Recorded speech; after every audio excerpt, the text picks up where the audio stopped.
Maraming salamat po sa pagtangkilik ng ating video. Hinihikayat ko po kayong mag-like and subscribe para ma-update kayo sa susunod na nakabanata. Tara at umpisahan na natin.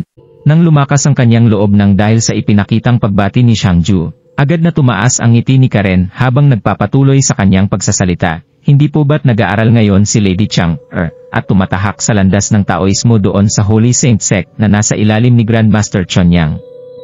Sinusuggest ko po na magpadala tayo ng ilang mga tauhan para magkunwaring mga disipulo ng Holy Saint Sect papunta kay Zubaji para sabihin dito ang tungkol sa paghahanap ni Lady Chang'er sa kanya. Kung titingnan ang kanyang personalidad, siguradong hindi magsasabi ng kahit na ano si Zubaji kay Daryl Darby o sa kahit na sino tungkol sa bagay na ating gagawin, kaya hindi na natin kailangan pang mag-alala sa posibleng mga tumulong sa kanya. Tumingin ito pataas para makita si Xiangju habang nagsasalita at nagmamalaking ngumingiti sa harapan nito. Haha! Natuwa ng husto si Xiangju sa ideyang ito ni Karen. Agad na napuno ng pagsangayon ang kanyang mukha habang bumabating sinasabi na, maganda ang iyong ideya, mahusay, napakahisay. Tama nga ang naging tingin niya kay Karen. Napansin niya noon na isa itong matalino, maparaan at isa sa pinakamahuhusay niyang disipulo noong makapagbigay ito ng isang magandang suhestyon sa kanya. Agad itong sinunggaban ni Xiangju sa pamamagitan ng pagpapadala sa dalawa niyang mga elite na disipulo para palayuin si Zubaji sa pamilya Yach. Ilang minuto matapos ng seremonya, nagsimula na ang mga disipulo sa pag-alis sa hall. Master! Dito na naglakad ng mabilis si Paul papunta kay Chester, habang ipinapakita ang peke nitong pag-aalala habang nagtatanong ng, ano na ang dapat nating gawin. Siguradong mapapahamak si Sect Master Darby sa sandaling mahuli nila si Zubaji. Napaniwala siya nito matapos nitong maingat na tumingin sa kanyang paligid habang patagong nagsasalita sa harapan ni Chester. Hi! Napabuntong hininga na lang dito ang namomroblemang si Chester, habang nararamdaman na parabang masisiraan na siya ng bait sa sobrang panik. Alam ko ang tungkol sa bagay na yon, kaya dapat na tayong kumilos. Hindi na dapat tayo magpatumpik-tumpik pa. Sinasabi ng bawat instinct ni Chester na magpunta sa pamilya Yach sa lalong madaling panahon, pero agad niyang naisip na malalaman ni Xiangju ang lahat ng tungkol sa ginagawa niyang pagkukunwari sa sandaling umalis siya rito. Dito na niya mailalagay sa kapahamakan ang buhay ng nakakulong na sina Dax at iba pang mga kasama nito sa kulungan. Ang hindi niya alam ay mas matagal nang alam ni Xiangju ang tungkol sa kanyang pagkukunwari kaysa sa kasama niyang si Paul. Ano na ang ating gagawin natin, Master? Tanong nang lumalapit na si Paul. Nag-isip si Chester ng malalim ng isang sandali bago siguradong sabihin na, ganito na lang kaya. Pumunta ka mamaya kay Xiangju para sabihin na gusto mong mag-volunteer para palabasin si Chang'er sa Holy Saint Sect. Sa sandaling makita mo si Chang'er, agad mong sabihin sa kanya ang mga nangyayari habang nanghihingi ng mga spiritual pill na makatutulong sa pagbalik ng isang cultivator sa dati niyang lakas. Malinaw nang masasabi ni Chester na isang ambisyosong lalaki si Xiangju na hindi titigil hanggat hindi niya nahuhuli si Zubaji. Kaya siguradong si Chang'er naman ang magiging target nito sa sandaling matapos na siya kay Zubaji. Kaya kinakailangan ng magkaroon ni Po ng initiative para magpunta sa Holy Saint Sect habang nagkukunwari kay Xiangju na palalabasin niya si Chang'er doon, pero sa totoo lang ay magpupunta siya roon para manghingi ng tulong kay Chang'er na humanap ng isang elixir. Umabot na sa punto si Dax at ang kanyang mga kasama na kung saan ay mangangailangan na ang mga ito ng elixir para bumalik sa dati nilang mga lakas. Pero sa kasamaang palad ay hindi ito magagawa ni Chester, kahit na itaya pa niya ang kanyang buhay sa paggawa ng mga nito. Sa bagay, ang Holy Land Sect na kinaroroonan ngayon ni Chang'er ay ang banal na lupain ng Taoismo, kaya magiging madali lang para rito ang pagkuha ng elixir na kanyang kailangan. Gustong magpadala ni Chester ng tauhan sa pamilya Yach nang walang nakakaalam para ipagawa kay Daryl ang kailangan niyang elixir, pero agad niya rin itong itinigil ng dahil sa ginagawa niyang pag-iingat kay Xiangju. Dahil siguradong hindi magiging maganda para sa kanila ang lahat sa sandaling malaman ni Xiangju ang tungkol sa kanyang ginawa. Dito na malalagay sa panganib ang buhay niya at ng kanyang mga kasama. Agad na nagliwanag ang tusong mga mata ni Paul nang marinig niya ang plano ni Chester. Dito na siya tusong sumagot ng, napakaganda ng ginawa niyong plano, Master. Naninigurado siyang umiti bago magpatuloy sa kanyang pagsasalita. Huwag po kayong mag-alala dahil gagawin ko po ito ng ayon sa mga sinabi niyo sa akin. Sa kabila ng magalang nitong itsura, Agad na nalamig sa bagsik ang isip ni Paul habang sinasabi sa kanyang sarili na, "Oh, Chester, gumagawa ka na nga talaga ng sarili mong hukay sa ipinapagawa mong ito. Huwag na huwag mo akong sisisihin sa mga susunod na mangyayari sa inyo ng mga kasama mo." "Sige na." Kalmadong sagot ni Chester. Gumawa si Paul ng isang ingay na nagpapakita ng kanyang pagpayag sa inuutos ni Chester, bago agad na tumalikod para maglakad ng mabilis papunta sa pinagpapahingahang kwarto ni Jiangju. At nang makarating siya sa pintuan nito, napatigil siya nang makita niya ang nagme-meditate na si Jiangju. "Master." Maingat na ibinulong ni Paul. Ibinuka ni Jiangju ang kanyang mga mata nang marinig niya ang tunog na yon at nagtanong ng, "Ano ang ipinunta mo rito?" Kung tatanungin lang natin si Jiangju, kahit na magbigay pa ito ng buong katapatan kay Paul, hindi pa rin niya magagawang pagkatiwalaan ang mga lalaking kagaya nito na hindi makapili ng kakampihang panig.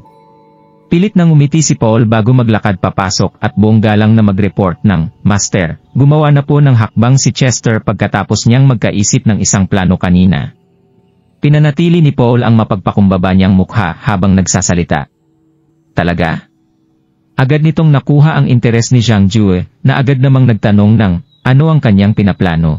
Dito na nagsimulang magpaliwanag ng detalyado si Paul tungkol sa mga sinabi sa kanya ni Chester nang walang pag-aalinlangan. "Buwisit!" Agad na nanlamig ang itsura ni Jiangju nang marinig nito ang plano ni Chester, bago sumisinghal na sabihing, "Gaya ng inaasahan ko sa master ng Eternal Life Palisek, masyado siyang mabilis para makipaglaro ng ganito." Huminto siya ng isang sandali para isipin ang susunod niyang hakbang bago magutos ng, "Ngayong alam ni Master Wilson ang lahat, bakit hindi mo gawin ang gusto niya? Palabasin mo roon si Chang, at bumalik ka sa akin dala ang mga elixir na iyong makukuha, naiintindihan mo? Sisiguruhin ko na hindi mo na magagawa pang iligtas ang mga miyembro ng pinakamamahal mong pamilya Carter. Sinisiguro ko na ito sa iyo ngayon pa lang, Chester," malademonyong inisip ni Jiangju. Samantala, sa mansyon ng pamilya Yach, kasalukuyang nagkukulong si Daryl sa kanyang kwarto para subukang magpalakas sa pagbabaka sakaling bumalik sa dati ang nawala niyang lakas.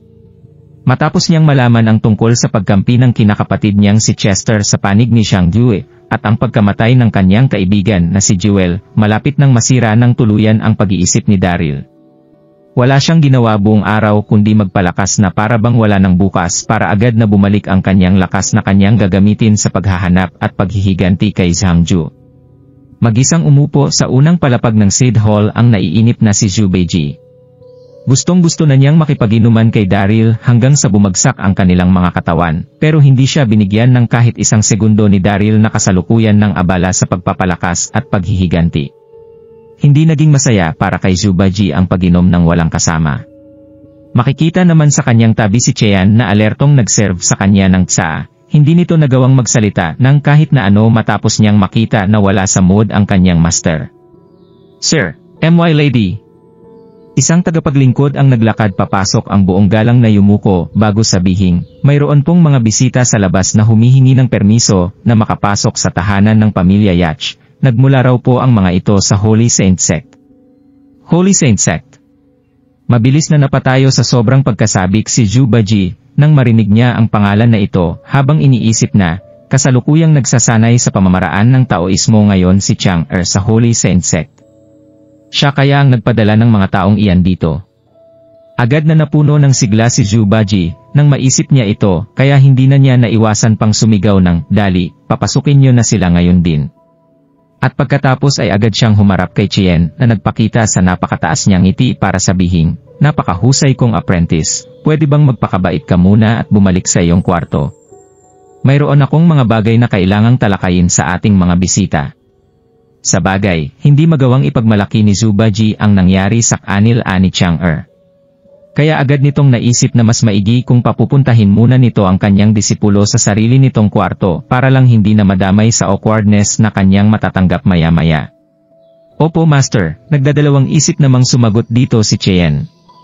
Alam ng lahat na isang tagong sekta ang Holy Saint Sect na mayroong laki na hindi magagawang maimagin ng kahit na sino, marami na ring mga sikat na alamat sa Nine Mainlands ang tungkol sa mga ito. Kaya gustong-gusto ring masaksihan ni Chien, mula sa likod ng mga kurtina ang hindi mapapantayang reputasyon ng mga tagong sekta na ito sa kanyang mga mata. Pero nang makita niya na ang determinadong pagsasalita ni Zhu Beiji, wala na siyang nagawa kundi sumunod at umakyat papunta sa kanyang kwarto. Nang makaalis si Chien papunta sa kanyang kwarto, bumalik ang tagapaglingkod sa hall, kasama ang dalawang mga lalaking nakasuot ng unipormeng ginagamit ng isang sekta. Mga kinatawan po kami ng Holy Saint Sect, binabati po namin kayo MRZU. Buong galang na bumati ang dalawang mga lalaki ng isa. Walang duda na sila ang mga elite na ipinadala ni Xiangju, hindi nagmula sa Holy Saint Sect ang dalawang ito. Nakangiti namang ikinaway ni Zhu Baji ang kanyang kamay habang sinasabi na, hindi niyo na kailangan pang magpakapormal. Sino ba ang nagutos ng sorpresang pagbisita niyo sa akin? Si Ludong Bin ba, o iba pa? Dito na tumingin ang dalawang mga disipulo sa isa't isa, bago magalang na humakbang paabante, at sumagot ng, hindi po namin kayo magagawang lokohin MRZU. Si Lady Chang'er po ang nagpadala sa amin dito. Agad na sumunod sa pagsasalita ang isa pang disipulo para sabihin, sinabi ng binibini na mayroon daw po siyang gustong sabihin sa iyo ng personal, MRZU. Haha! Nagtatalon sa sobrang tuwa ang puso ni Zhu Baji, nang maisip niya ang bagay na ito sa kanyang sarili, nagawa talaga akong ipahanap ni Chang'er. Normal lang para sa isang babae, na malungkot matapos magsanay ng napakaraming taon sa pamamaraan ng Taoismo, sa tagong lugar ng Holy Saint Sect, matapos mamatay ng asawa nitong si Hao Yi. Sinasabi ko na nga bang imposible para sa kahit na sinong lalaki na tanggihan ang isang kagaya ko. Nasabi ba ng binibini kung tungkol saan ang gusto niyang sabihin, tanong ni Zhu Beiji. Well, nagdalawang isip ng isang saglit ang isa sa mga disipulo, bago sumagot ng, hindi po sinabi sa amin ng binibini kung tungkol saan ang gusto niyang sabihin. Dito na nakasiguro si Zhu Baji na romantic ang rason ng pagpapatawag sa kanya ni Chang'er. Agad siyang nanginig sa sobrang pagkasabik, at pag-asa sa nang maisip niya ang tungkol sa bagay na ito, hindi na nagawa pang mapigilan ni Zhu Baji na mag-look forward sa muling pagkikita nila ni Chang'er. Matapos niyang hindi mapigilan ang nararamdaman niyang pagkasabik, naghanda si Zhu Baji na sumama sa dalawa. Hahakbang na sana siya palabas ng mansyon na pagmamayari ng pamilya Yach nang mapansin ni Chien ang kanyang pagalis, hinding-hindi nito hahayaang umalis ang kanyang master nang hindi siya kasama. Kilala bilang isang edukadong babae si Chien, matapos maging pinakapanganay na babae ng pamilya Yach, kaya natural lang na maging passionate siya sa kanyang mga ginagawa at ito na ang oportunidad na dumating sa kanya para mapatunayan ang kanyang sarili sa kanyang master na si Zhu Baji, hinding-hindi na niya ito pakakawalan pa. Kahit na ano ang kanyang gawin, hindi pa rin magawang kumbinsihin ni Zhu Baji si Chien na maiwan sa kanilang tahanan, kaya wala na siyang nagawa kundi isama ito. Pagkalipas ng kalahating oras, nagsimula ng maglakad sina Zhu Beiji at Chien papunta sa direksyon ng North Moana habang sinusundan ang dalawang mga disipulong nagpunta sa mansyon ng mga Yach kanina.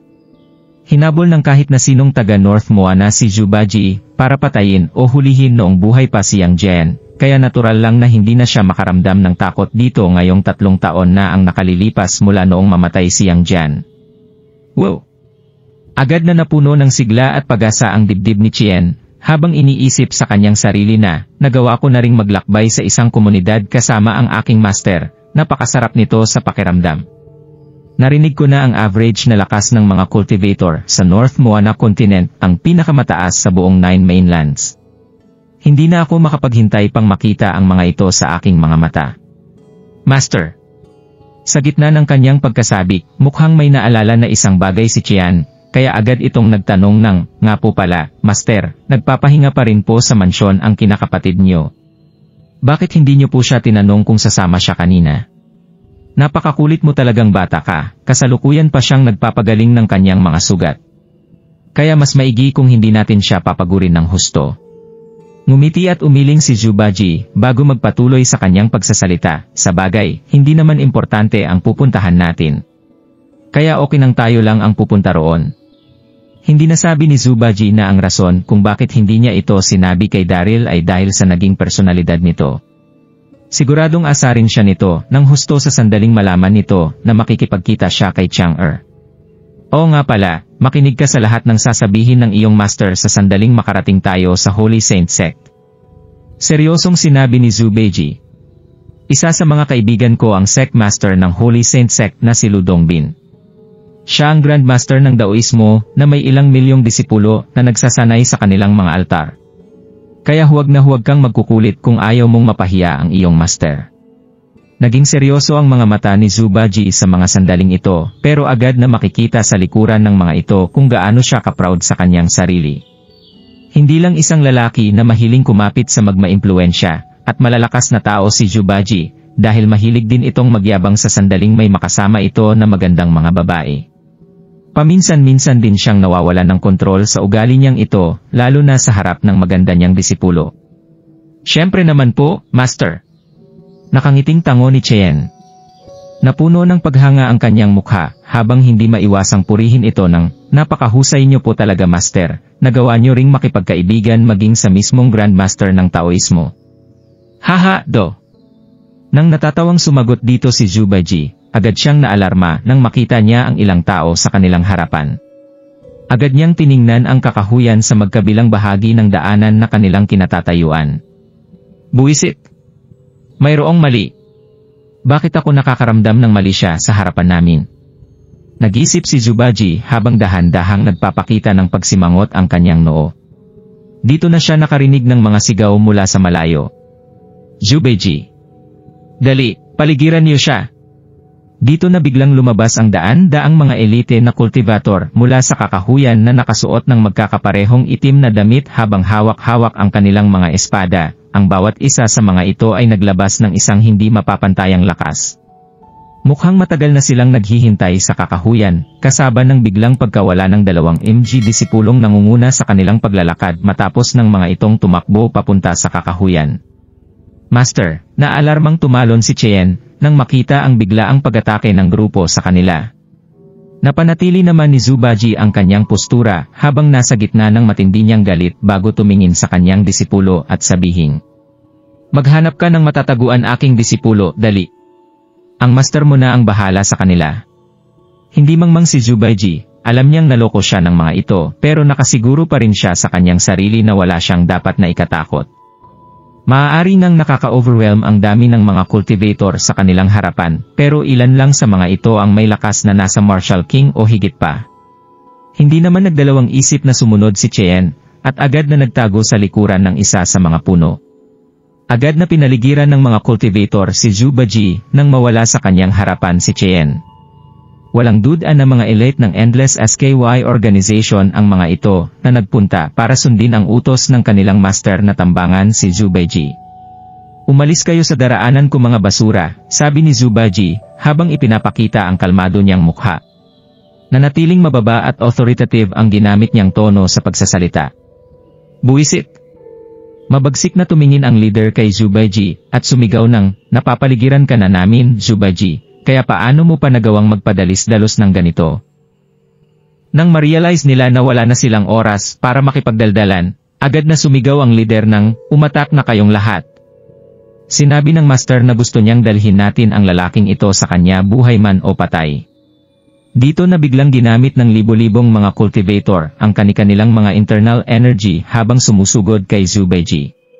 Sa totoo lang ay walang kahit na sino sa mga ito ang may sapat na lakas ng loob para hamunin si Zubaji sa isang duelo. Sa bagay, isa pa rin itong makapangyarihang bayani na nakilala ng ilang libong taon. Pero agad na nawala ang pag-aalala sa mga ito nang maramdaman nila ang suportang ibinibigay sa kanila ni Zhang Ju. Ha? Sino ang tinatawag nilang master? Sigaw ni Zubaji na kasalukuyan pa ring nagtataka sa kung sino ang mga taong nakatayo sa likuran ng mga ito. Kahit na sino pa ito, nang makita niyang hindi nagdalawang isip ang mga ito ang umatake, agad pa ring ginalit ng mga ito si Zubaji. Buwisit, iniisip niyo ba na mapapatumban niyo ako ng basta-basta? Matagal-tagal na rin ang huli kong ehersisyo, kaya gagamit ko kayong lahat bilang mga punching bag ko ngayong araw. Walang duda na ilang taon nang hindi nakikipaglaban si Zubaji. At ang pananambang na ito ngayong araw ang nagbigay sa kanya ng oportunidad para makapag-warm up, at higit sa lahat at gusto niyang magpasikat sa harap ng maganda niyang disipulo.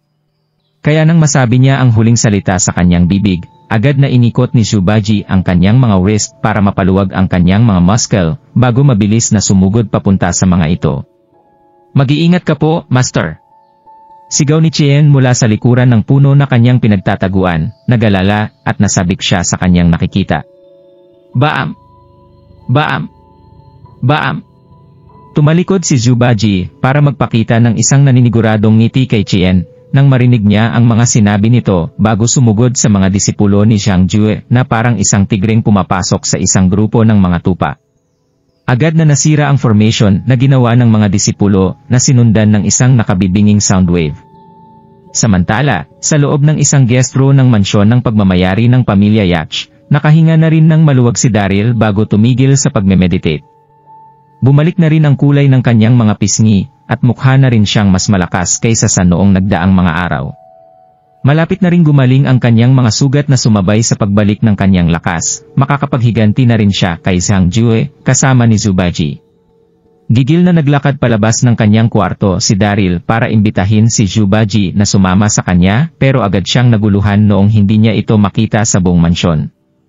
Maging si Chien na nagalaga kay Daryl ay nawala rin na parang isang bula. Nasaan na ang panganay na anak ng pamilya Yach at ang kanyang master? Tinawag ni Daryl ang isa sa mga tagapaglingkod para tanungin. Papunta po ngayon si Sir Zhu kasama ng panganay na anak ng pamilya Yach sa kontinente ng North Moana, sagot ng tagapaglingkod. Huminto muna ito sandali bago muling nagpatuloy sa pagsasalita. Isang oras na po ang nakalilipas nang dumating ang dalawang mga bisita na nagpakilala bilang mga disipulo ng Holy Saint Sect. Nabanggit ng mga ito ang tungkol sa paghihintay ng binibini kay Sir Zhu, kaya agad silang sumama sa mga ito. Ano? Napasimangot si Daryl habang iniisip sa kanyang sarili na, mga disipulo ng Holy Saint Sect. Ang binibini? Maaari kayang si Chang ang tinutukoy ng mga ito. Pero alam ng lahat na nakabaon hanggang sa buto ni Chang ang pagkamuhi nito kay Zhubaji. Kaya bakit niya ito ipapatawag para makipagkita? Mayroong mali. Dito na nagsimulang hindi mapakali si Daryl sa nangyayari, bago magtanong ng, gaano nakatagal mula noong umalis sila papuntang North Moana? Higit 1 oras na po, sir. Sagot ng tagapaglingkod.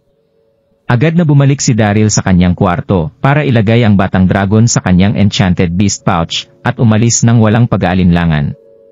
Tuluyan nang nawasak ni Laura, ang unang pouch na ginagamit ni Daryl, kaya ang ginagamit niya ngayon ay ang regalong enchanted beast pouch ni Zhubaji, na kanyang natanggap nang magpahinga siya ng ilang araw sa mansyon ng mga Yach. Samanta, sa isang masukal na daan sa tabi ng isang bundok, malinaw na maririnig ang galit na mga sigaw, at makapanindig balahibong mga iyak na sumira sa kapayapaang bumabalot sa kakahuyan. Dumanak din ang dugo sa anumang lugar na kayang abutin ng mga mata ng kahit na sino, na nasa lugar na ito na siya ring nagpapula sa tinatapakan nilang lupa. Kahit na nagawa siyang mapaligiran ng nasa 1-0 mga elite ng Endless Escape Organization, masyado pang malayo si Zhubaji sa kanyang pagkatalo. Sa pamamagitan ng hawak niyang kalaykay na may siyam na mga ngipin ay nagawa niyang gumalaw na kasing bilis ng isang ravine sa kanyang mga kalaban na nakapagpabagsak sa ilang mga disipulo sa bawat pag-atake na kanyang ginagawa. Baam! Baam! Baam! Daan-daang mga elite na disipulo ang bumagsak sa sarili nilang dugo sa loob ng isang iglap. Buwisit! Matalim na tumingin ang leader ng mga disipulo kay Zhubaji gamit ang namumula niyang mga mata sa sobrang galit. Mag-isa ka pa rin kahit na gaano ka pakalakas, Zhubaji. Sumuko ka na kung gusto mo pang mabuhay. Huwag ka nang lumaban pa, Zhubaji. Oo nga, hindi ka matutulungan ng pagmamatigas mong ito. Sumuko ka na. Napasigaw na lag ng ibang mga disipulong nakapaligid kay Zhubaji sa tindi ng kanilang frustration. Masyado kasi itong malakas para sa kanila, kaya mas darami lang ang kanilang mga magiging casualty sa sandaling magpatuloy pa ang labang ito. Sumuko. Napangisi na lang si Zhubaji nang maisip niya ito. Sa ilang libong taon niyang nabubuhay at naglalakbay sa mundo, hinding-hindi pa siya sumusuko ng kahit na isang beses sa kahit na sino. Gusto niyo akong mahuli? Ibigay niyo na ang lahat ng makakaya niyo sa akin. Hinding-hindi ako titigil hanggat hindi pa ako tapos mag-enjoy sa inyo. Nasasabik siyang sumigaw habang muling sumusugod sa mga disipulo.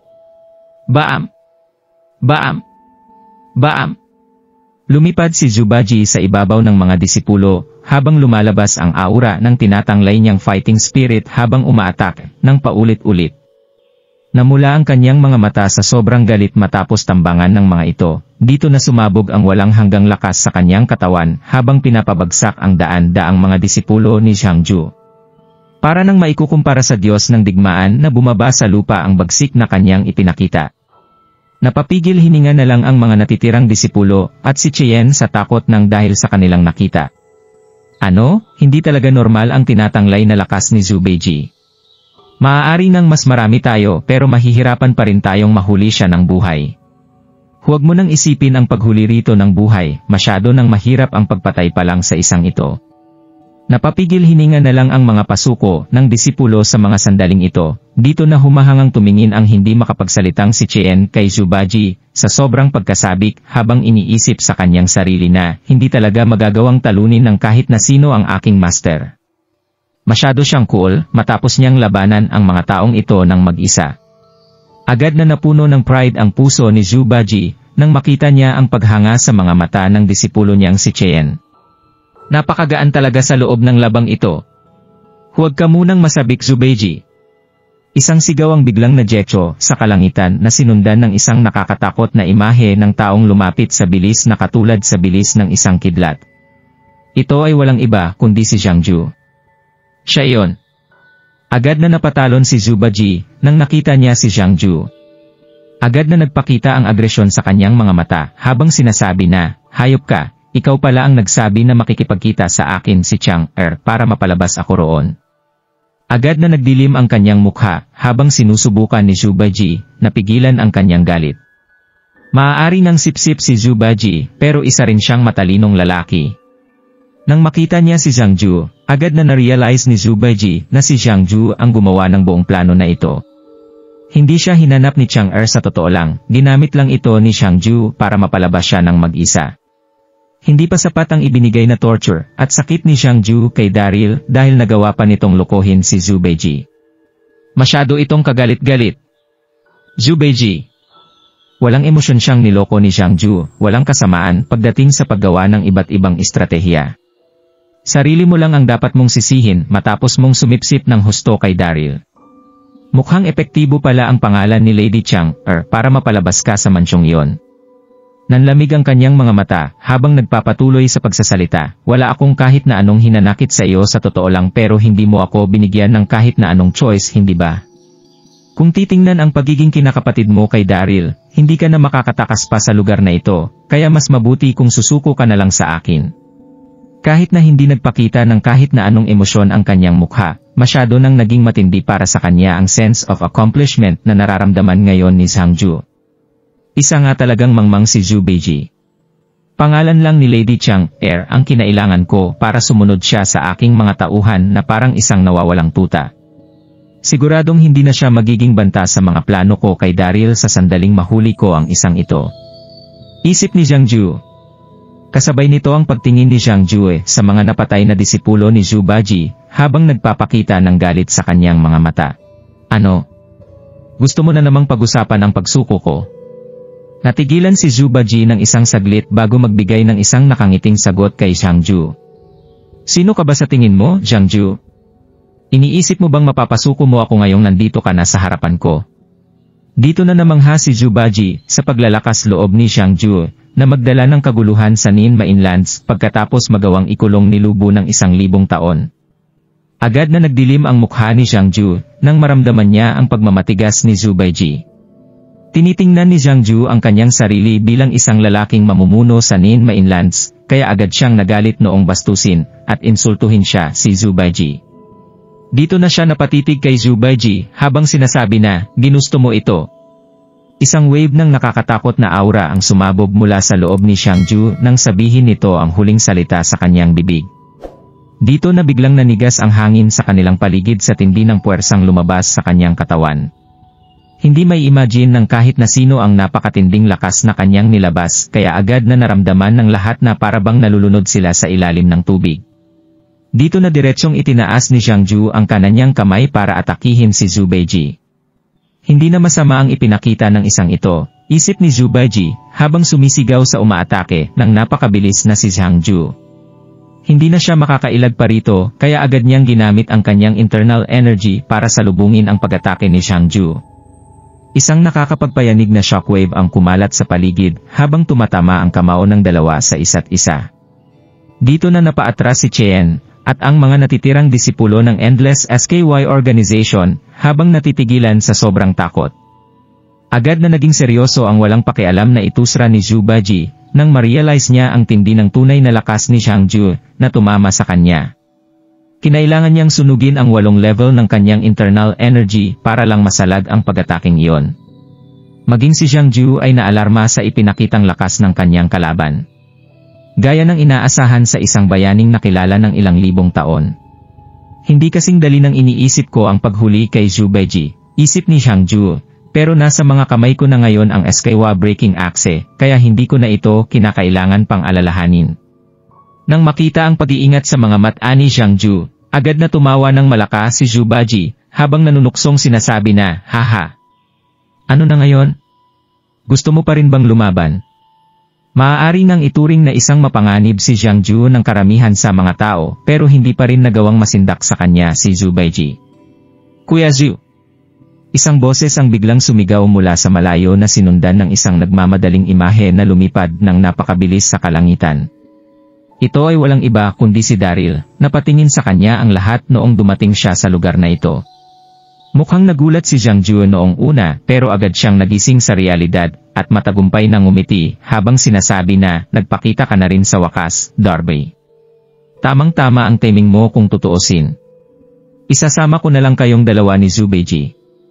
Agad na namula si Daryl nang makita niya si Xiang Ju, habang mabilis na binubunot ang kanyang Heavenly Halberd bago ito itutok kay Xiang Ju, at sabihing, "Magbabayad ka ng dugo sa ginawa mong pagpatay kay Jewel, Xiang Ju." Sigaw ni Daryl. Walang kahit na sinong lalaki ang mananatili sa kanilang postura, habang nasa harapan ng kanilang mga kalaban, kasama na sa mga lalaking ito si Daryl. Agad siyang nagalit na parabang mawawala na siya sa kanyang sarili nang maisip niya ang tungkol sa pagpatay nito kay Jewel, kaya hindi na niya napigilan pa ang kanyang sarili.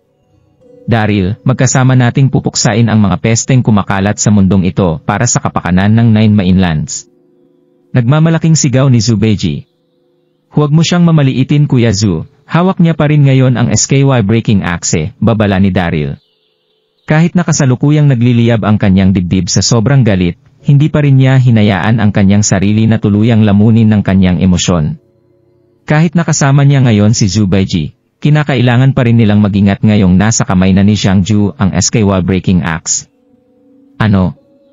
Nagdilim ang itsura ni Zhu Baiji nang mabanggit ni Daryl ang sandatang iyon. Hindi ba 3 taon nang nawawala ang SKY Breaking Axe sa well-deserted secret region nang tumaka si Donoghu Dixon dala nito? Kaya paano ito napunta sa mga kamay ni Xiang Ju? Ngumisi naman si Xiang Ju at tumitig kay Zhu Baiji habang sinasabi na, "Tama, nasa akin nga ngayon ang SKY Breaking Axe. Itinakda ito sa akin ng kapalaran. Ako, si Xiang Ju ay nakatakdang maging pinuno ng Nine Mainlands. Hindi ko na kayo kailangan pang isipin dahil hindi nyo pa rin ako magagawang talunin kahit na magsama pa kayo ng isa pang bayani ng Nine Mainlands. Maghanda na kayong mamatay." Nang sabihin niya ang huling salita sa kanyang bibig, agad na nilabas ni Xiang Ju ang SKY Breaking Axe para gamitin ito kina Daryl at Zhu Baiji. Dito na kumalat ang napakalakas na aura sa gitna ng ere na gumawa ng mga bagyo sa tuktok ng mga bundok. Parang nakita na ng karamihan sa mga nakasaksi rito ang katapusan ng mundo. "Sit!" Napapamurang sagot ni Zhu Baiji. Bahagyang nawala ang confidence sa kanyang mukha nang makita niya ang SKY Breaking Axe.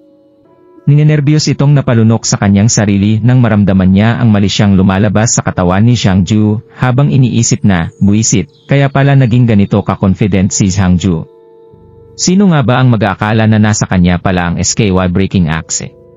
Pero agad na bumalik si Zhu Baiji sa kanyang postura nang maramdaman niya ang presensya ni Daryl habang nakangising sinasabi na, "Siguradong wala na sa kanilang sarili ang mga batala kung ikaw nga ang itatakda nila bilang hindi mapapantayang nilalang sa buong Nine Mainlands. Alam mo ba na hindi kailanman nananalo ang kasamaan sa hustisya?" "Kalokohan!" Sigaw ni Xiang Ju, hindi na siya nagaksaya pa ng oras sa pakikipagtalo, agad siyang lumundag sa ere habang hinahawakan ng maigi ang SKY Breaking Axe. Sumabog ang kanyang internal energy at agad na pumunit sa kalangitan. Isang wave ng nakakatakot na puwersa ang sumabog sa skyway-breaking axe bago gumawa ng isang nakabubulag na liwanag na lumipad ng mabilis papunta kina Zhubaji at Daryl. Wala pang isang taon mula noong makuha ni Zhang Ju ang skyway-breaking axe, pero isa siyang talentadong nilalang na nagawang lumakas sa pamamagitan ng kasamaan na perpektong nakapagpalakas sa positive na enerhiya ng skyway-breaking axe.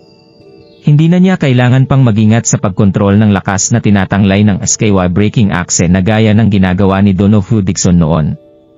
Agad na tumusok ang gintong liwanag na bumalot sa buong bundok pagkatapos kumalat ng nakakatakot nitong puwersa sa atmosphere. Agad na lumamig ang dugo ng mga taong nakakita rito, habang nakamulat nilang tinitingnan si Zhubaji. Sa sobrang takot, maging ang disipulo nitong si Chien ay natakot ng husto sa kanyang nasaksihan. Hindi nito naiwasang manginig na parabang namanhid ang kanyang mga binti, kaya hindi na siya nakatayo pa ng diretsyo. Tumingin naman sa isa't isa sina Daryl at Zhubaji, habang ginagamit ang kanilang mga internal energy para salagin ang pag-attack ng magkasama. Dito na narinig ng lahat ang isang nakakapagpayanig na sigaw ng isang dragon mula sa kalangitang nasa kanilang ibabaw na gumawa ng mga malalaking mga bagyo na naglabas ng malalakas na kidlat sa paligid. Dito na nagpakita ang isang higanteng anino sa kalangitan hanggang sa tuluyan nang makita ng lahat ang imahe ng isang totoong dragon. Agad na natigilan ang lahat maging sina Zhang Ju at Daryl nang magpakita ang dragon sa kanilang itaas habang iisang iniisip na, ano ang nangyayari at bakit biglang lumabas ang dragon na ito sa kalangitan?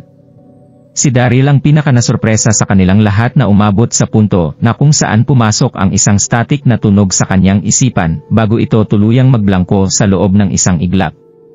Ilang libong taon na ang nakalipas mula noong magpakita ang isang dragon sa Nin Mainlands. At ang huling dragon na kanyang nakita ay ang batang dragon na kalalabas-labas pa lang sa kanyang itlog na nilagay ni Daryl sa kanyang enchanted beast pouch. Kung ganoon, saan nagmula ang isang ito? Sunod-sunod na gumawa ng malalakas na sigaw ang dragon, na nagparamdam sa isang nakakatakot na aura sa mga taong nasa ibaba nito. Ang aurang ito ay walang iba kundi ang walang katulad na kakayahan ng dragon, ang Dragon Breath.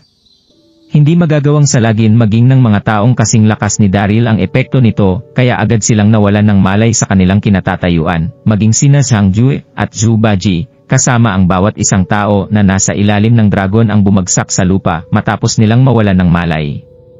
Walang kaalam-alam si Daryl kung gaano katagal siyang nawalan ng malay.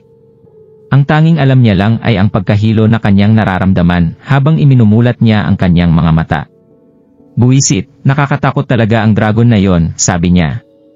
Napasimangot at agad na natigilan si Daryl habang tumitingin sa kanyang paligid. Nasaan ako? Isip ni Daryl. Dahan-dahang tumama ang hangin ng pampang sa kanyang pisngi, habang nasusurpresang nakita ni Daryl ang kanyang sarili sa loob ng isang isla, pero masyado nang malayo sa pangkaraniwan ang mga bagay na kanyang nakita rito. Mayroon itong tubig na kulay itim at abong kalangitan na hindi makikitaan ng araw o buwan. Dito na biglang naalala ni Daryl ang well-deserted secret region. Dito niya nakita ang isang higanteng baton, hindi kalayuan sa kanya, matayog itong nakatayo sa taas na 100 metro, habang ipinapakita ang ilang salita na nagmula sa isang sinaunang wika na nagsasabi ng, ang makasaysayang isla ng mga dragon. Sandali, ang makasaysayang isla ng mga dragon? Isip ni Daryl. Nanginig si Daryl habang nang biglang magblangko ang kanyang isipan. Maaari kayang, sandali, dito nakatira ang Divine Dragon na ito.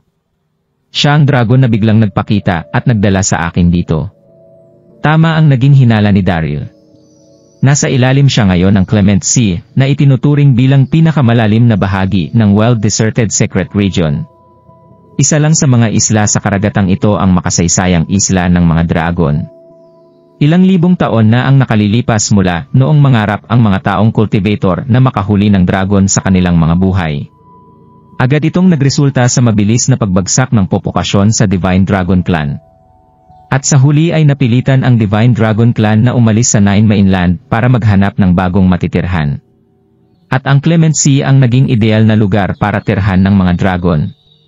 Matatagpuan ito sa pinakamalalim na bahagi ng well-deserted secret region, naging proteksyon ng mga dragon ang hindi magandang kondisyon ng paligid sa lugar na ito para mailayo ang kanilang mga sarili sa kasama nilang tribo ng raksasa na siya ring nagbantay sa well-deserted secret region mula sa sinumang mga taga-Nin Mainlands, kaya hindi na nila kailangan pang alalahanin ng mga Divine Dragon ang tungkol sa bagay na ito.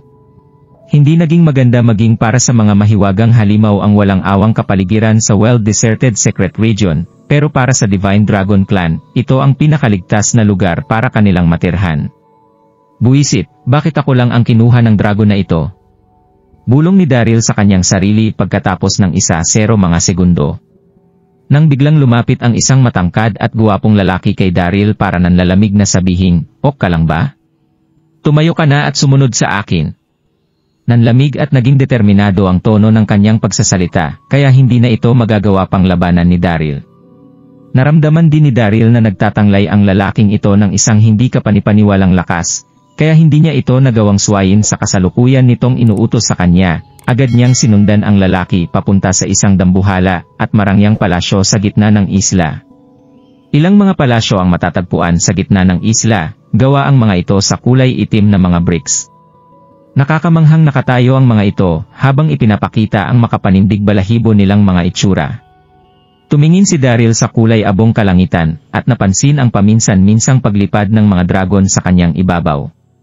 Makikita namang nakabantay sa dalawang lagusan papasok sa palasyo ang napakaraming mga sundalong nakasuot ng isang kulay itim na armor na nakatayo sa magkabilang gilid ng lagusan. Mahalatang malakas ang mga sundalong iyon, at mabilis ding mapapansin na kahit sino na itinransform ang mga sundalong ito ng mga dragon.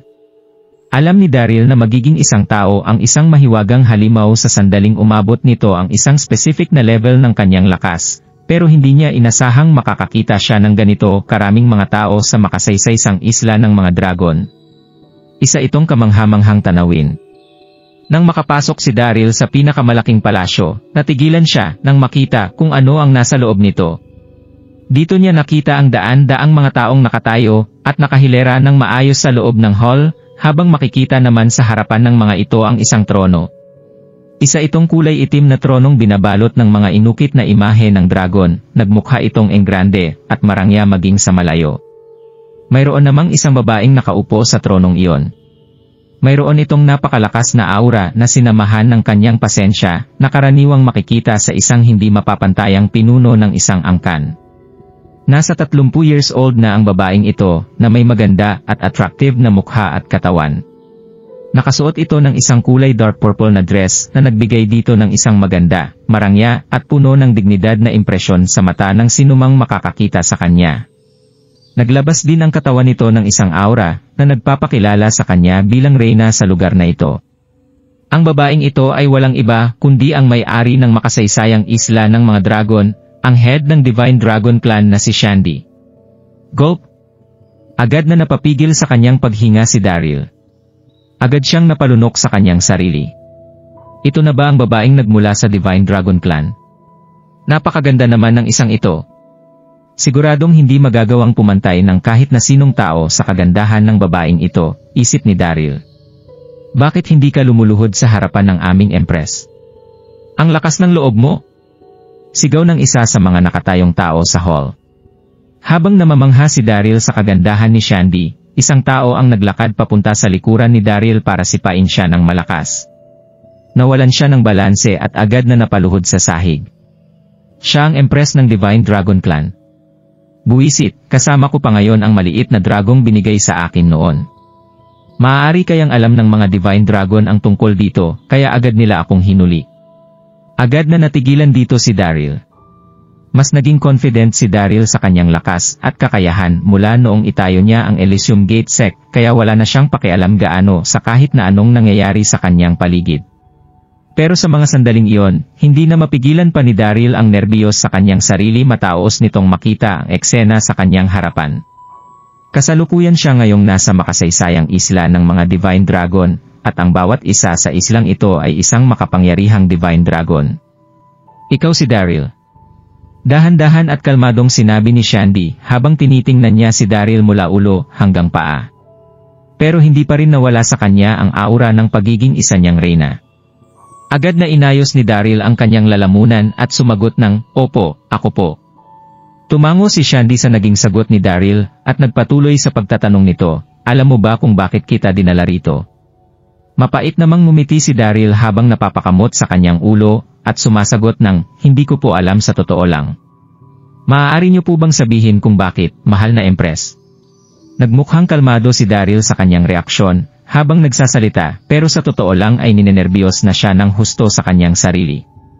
Sa bagay, kasalukuyan siyang napapaligiran ng mga malalakas, at makapangyarihang mga Divine Dragon sa sentro ng makasaysayang isla ng mga dragon sa mga sandaling ito. Marami ring mga cultivator na nasa Heaven Ascension level sa loob ng hall na ito, kaya halos magiging imposible na para kay Daryl ang pagtakas. Nagpakita naman ng seryosong mukha si Shandy habang tumitinging sinabi kay Daryl na, "Tatanungin kita, kinuha mo ba ang itlog ng dragon para alagaan ang dragon na yon bilang isang mahiwagang halimaw?" Buwisit! Dinala niya pala talaga ako rito ng dahil doon. Dito na biglang nanigas ang itsura ng nababahalang si Daryl. May isang malamig at masakit na bagay ang pinatunayan ng ilang taong karanasan ni Daryl sa mundo ng mga cultivator, mas patindi ng patindi ang panganib na kanyang haharapin hanggat mas patindi ng patindi ang bagay na kanyang nakukuha. Alam niya na hindi naging ganoon kasimple ang lahat mula noong kunin niya ang itlog ng dragon kay Diao Chan. Hindi ko inasahan na gagawin akong target ng Divine Dragon Clan nang dahil dito. Isip ni Daryl. Bakit hindi ka nagsasalita? Napasimangot si Shandy at muling nagtanong kay Daryl. Kasabay nito ang agresibong pagtingin kay Daryl ng ibang mga elite na nagmula sa Divine Dragon Clan sa mga sandaling ito. Ang Divine Dragon Clan na ang pinakamalakas na mahiwagang halimaw sa buong mundo, kaya itinuturing na bilang isang angkan na puno ng dangal ang mga Divine Dragon ng kahit na sino. Ipinagmalaki ng mga dragon ang kanilang background, kaya nagawa nilang kilalanin ang kanilang mga sarili bilang pinakamalakas na angkan sa buong mundo. Ilang libong taon nang kinamumuhian ng mga Divine Dragon ang sangkatauhan, matapos manghuli ng mga ito ng mga dragon para gawing alaga. Naging mababa ang pagtingin ng mga Divine Dragon sa mga tao, habang kinokondena ang ginagawa ng sangkatauhan na pag-aalaga ng mga dragon para sa kanilang mga sarili. Ito ang dahilan kung bakit tumingin sila ng masama kay Daryl. Nang harapin ito ang tingin ng bawat isa, huminga ng tahimik si Daryl habang napapakamot na sumasagot ng, "Empress, nakakuha po ako ng isang itlog ng dragon na akin pong nalagyan ng aking imprint pero kung ganoon, magaling dahil nagawa mong aminin ang ginawa mo sa harap naming lahat." Nagpakita ng isang nanalamig na liwanag ang mga mata ni Shandy habang binibigyan nito si Daryl ng isang kakaibang ngiti. "Alam ko na kilala ka sa Nine Mainlands, pero hayaan mong sabihin ko sa iyo na ibahin mo ang Divine Dragon Clan sa inyo. Ilang libong taon nang naninirahan ang mga dragon sa maliit na islang ito, at hindi makalipad ng malaya sa kalangitan ng Nine Mainlands nang dahil sa mga hayop na taong katulad mo." Agad na kumunot ang noo ni Shandy habang namumuhing sinasabi na, "Hayop kayong mga tao kayo." Dito na biglang naglakad palapit ang isang sexy at mukhang maharlikang babae palapit para tingnan si Daryl mula ulo hanggang paa. "Dalian mo nang ibigay sa amin ang dragon. Sisiguruhin naming sa iyong mabilis lang ang magiging kamatayan mo mamaya." Ang babaeng ito ay walang iba kundi si Cheryl Wanda, isa sa 4 Great Dragon Envoys na naglilingkod kay Shandy. Maituturing na malakas ang mga Dragon Envoy na responsible sa pagprotekta ng makasaysayang isla ng mga dragon mula sa kanilang mga kalaban. Sila rin ang mga taong nag-espiya sa Nine Mainlands. Buwisit! Wala nang magawa pa si Daryl nang mapaligiran siya ng mga bantang binibitawan ng mga ito. Hindi siya mismo ang nagnakaw sa itlog ng dragon. Ibinigay lang ito sa kanya ng isa sa kanyang mga kaibigan. Kaya naguluhan siya ng husto noong ituring siya ng mga ito bilang isang kriminal. Agad na namula ang paningin ni Cheryl nang hindi sumagot si Daryl sa kanyang mga tanong. Dito na niya sinabi sa dalawang mga Divine Dragon na bantay na, "Kapapanyo siya." Naniniwala ang mga Divine Dragon na walang kahit na sinong disenteng tao sa Nine Mainlands, lalo na ang mga taong nanghuhuli ng mga kasama nilang dragon para alagaan. "Opo," sagot ng dalawang mga bantay na dragon. Lumapit sila kay Daryl at agad na kinapkapan ang buo nitong katawan. Hindi nagtagal ay nahanap na rin nila ang isang Enchanted Beast Pouch mula sa katawan nito. Kinuha ni Cheryl ang Enchanted Beast Pouch nang walang pag-aalinlangan at agad itong binuksan gamit ang kanyang lakas. Bilang isang envoy ng mga dragon, matagal na siyang naging pamilyar sa mga Enchanted Beast Pouch. Sa totoo lang ay kinamumuhian niya ang bagay na ito ng husto. Buzz!